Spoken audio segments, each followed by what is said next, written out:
Alright, we're live. I think it can hear us. What is up, guys? This is Brandon. I'm Peyton. We're back on Motor Nubs. Today's just a quick little like how-to slash we're gonna do an unboxing right now.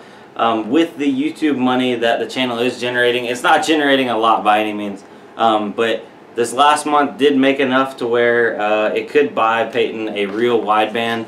And after putting a wideband in my car and realizing, you know, after killing like 2 motors, it's a good idea on any boosted car to know what your air fuels are. And even though he's low boost, still I want him to be safe. So I got him the AEM. This is the Yugo. Link down in the description if you want to check it out. But it was like 150 or 160 bucks. So, it wasn't bad. As soon as he starts or stops struggling to open it up, No, we'll I got it. we'll show it off. I'm gonna not cut myself. He brought his car over too, so we're gonna slap it in. Oh, I got a sticker. You got a sticker? Oh, I got a sticker. That's the horsepower right there. That's the horsepower. That's how you do it. Was this thing about to look legit? Yeah. Ugh. I don't even know if there's a sticker in my box. manual? What? No guy needs a manual. We don't need a manual, no. Alright. Alright, that's right back.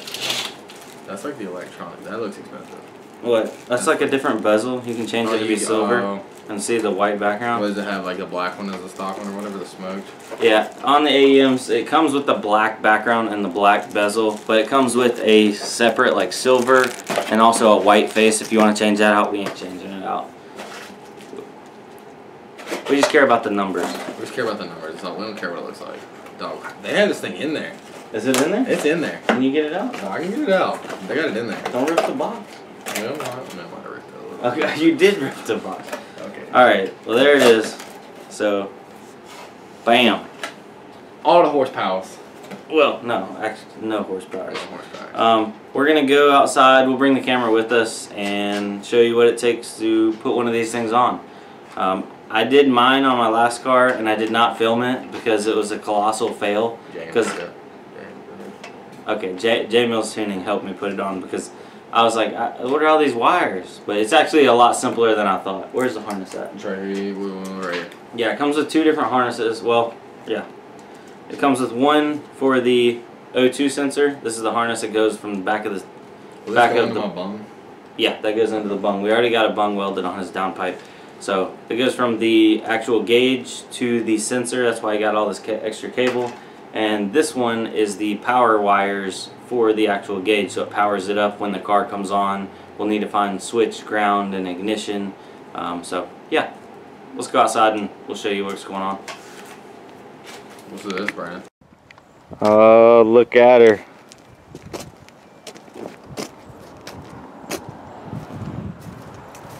Go ahead, pop it open. Has it been riding good? I mean, yeah, I drive it pretty much every day. A lot better than the Civic. Yeah, so he's got the oil pressure gauge right here, but we're gonna pull that out because that's not hooked up to anything. So, yup.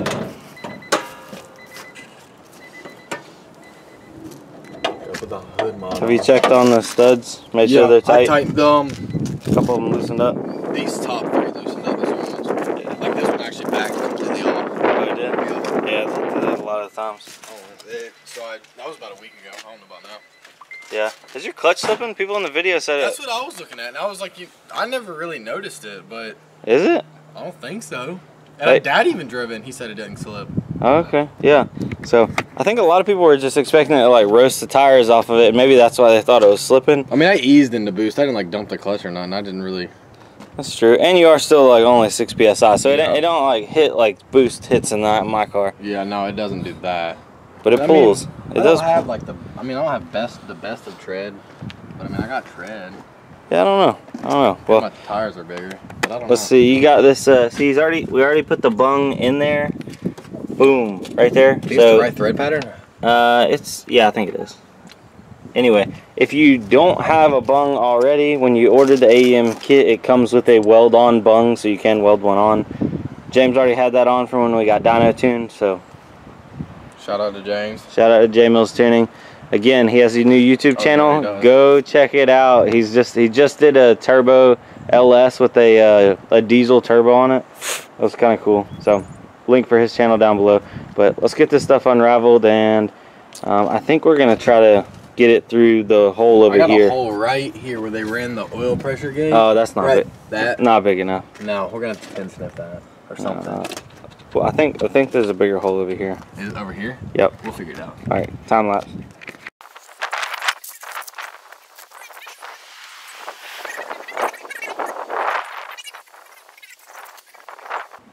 Alright, well, we're running this wire right through here where the battery cable and stuff's coming through. Normally there's like a big rubber grommet, but somebody already took that out, so it made it real easy just to pass that through. And then we just made sure to leave enough extra cable to where the sensor's going to be right there. We can just plug it right in. Peyton, it looks like you got a little bit of an oil leak on the front. Or is that just old? You need to wipe it off. It's just wet on the front of your block. Oh yeah, it's just old and then wipe it off. Okay. Alright, so after we put the wire through the actual firewall, I got Peyton to get down there and get up underneath there and grab the wire. He's running it across behind the radio bezel panel thing, so we can get it up underneath the dash and up to the pillar gauge. So probably need a little bit more slack than that. I don't want to pull too much. I don't want to mess it up on your end. I think there's plenty out there, honestly. Is there? Yeah, there's a lot. So what if we hook this thing up and you're running lean as all get out? Don't be saying that. You ain't gonna be able to boost. Are you gonna be sad? No, I'm gonna be so sad. Alright, I think I got plenty. Yeah, I should have plenty. I need a forklift. Might have one just chilling in the car somewhere. What do you need? Like a screwdriver. I got one in my trunk.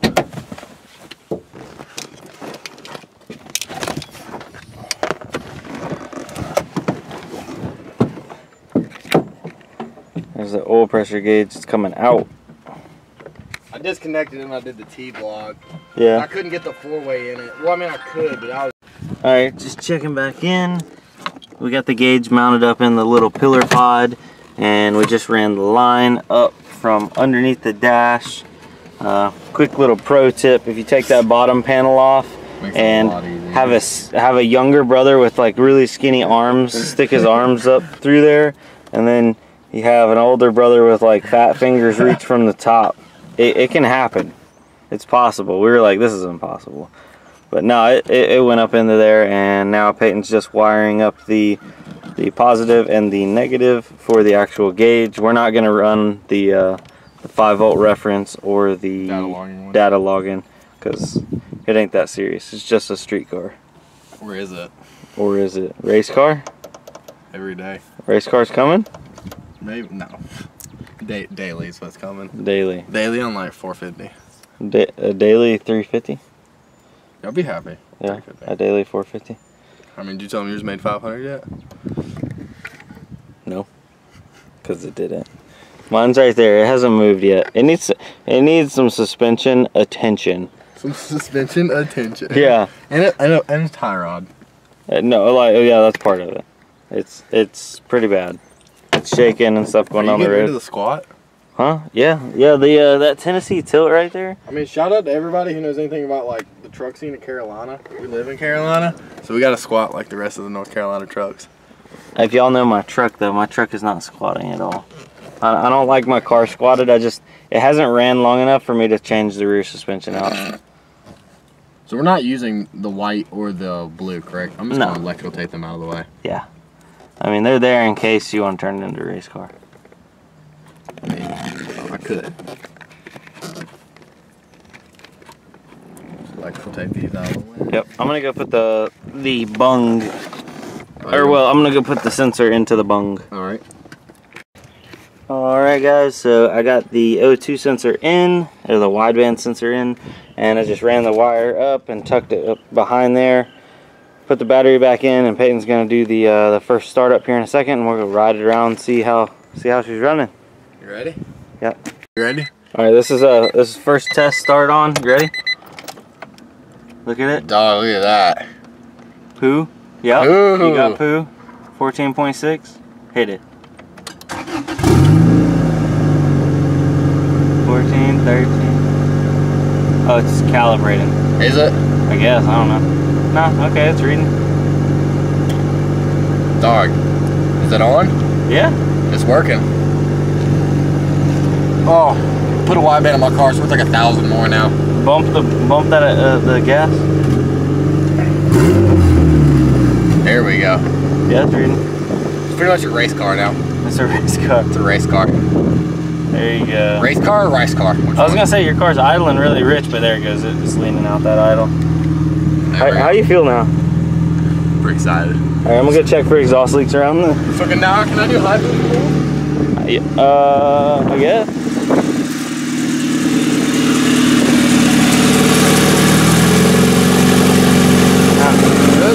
Good. Be careful of the header. Good. All right, let's go for a pull. Time for a pull. Look at this. RIP Integra Nation. Would you say that the integrity of your car is better? The integrity of my cars. The integrity of your Integra? The integrity of the Integra is probably genuinely better right now. I don't know, that's the best part about a wideband. You don't know what I mean? Well, all right. Basic wideband school right here, right now. What is it? 14.6 or something is like Stoich. Stoich? What does that mean? Not rich or lean. It's like right, perfect in the middle. Under that is rich, over that's lean. But if you're in boost, you want to be like 11s. If you creep up to 12s, that's when you probably need to let out. Is that when you're about to blow up? I mean, 12s in boost and not good. Like 13s, 14s in boost, you blow your motor, baby. AKA you do it, Brandon. Yeah, you'll do what I do. Let me get my seatbelt on. I don't trust you. Dog, you don't trust me? I trust you. I'm still putting my seatbelt on though. I'm trying to get mom to ride me for a YouTube video. She ain't riding with you. No, she won't. I want to get a nice GoPro. Yes. I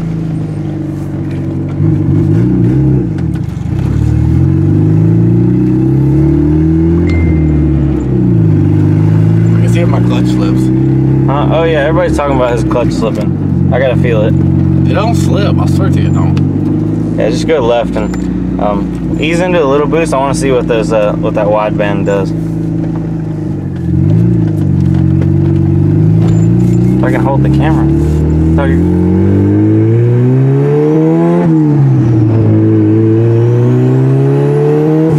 Oh yeah. Yeah, you're good. It's rich. Yeah, you're rich. Yeah. Gosh, your car sounds good. It does? Yeah. I was like V10. We need to get a good external microphone. Yes.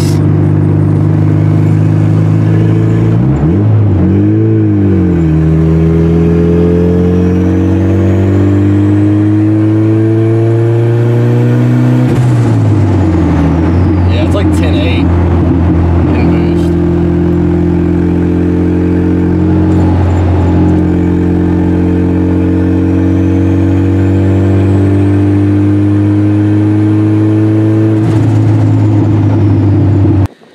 What is up, guys? It's Brandon back with Motor Nubs, and if you've seen my Integra lately, then you'll know that it's squatting in the rear end, and that's because I did the front suspension, but I never did the back suspension. I just put stock replacement struts on the front just so I could drive it in the meantime.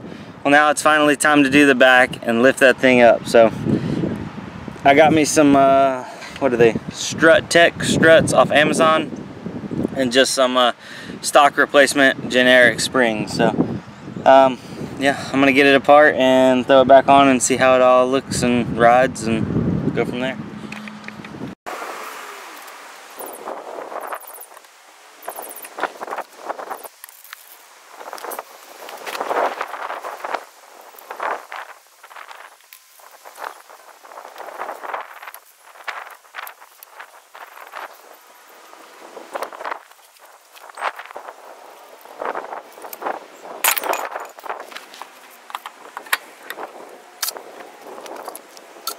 Alright guys, so I realized at the tail end of that when I went to go check my camera battery had died, so I went back inside and swapped out batteries. But here is the front. The front is, I bought that off of Amazon. It was a preloaded quick strut, and it was supposed to be OEM height.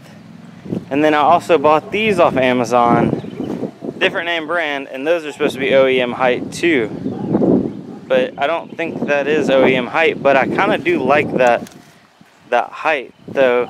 So I'm thinking about just lowering the front down to match the back. Let's see, I'll show you this side.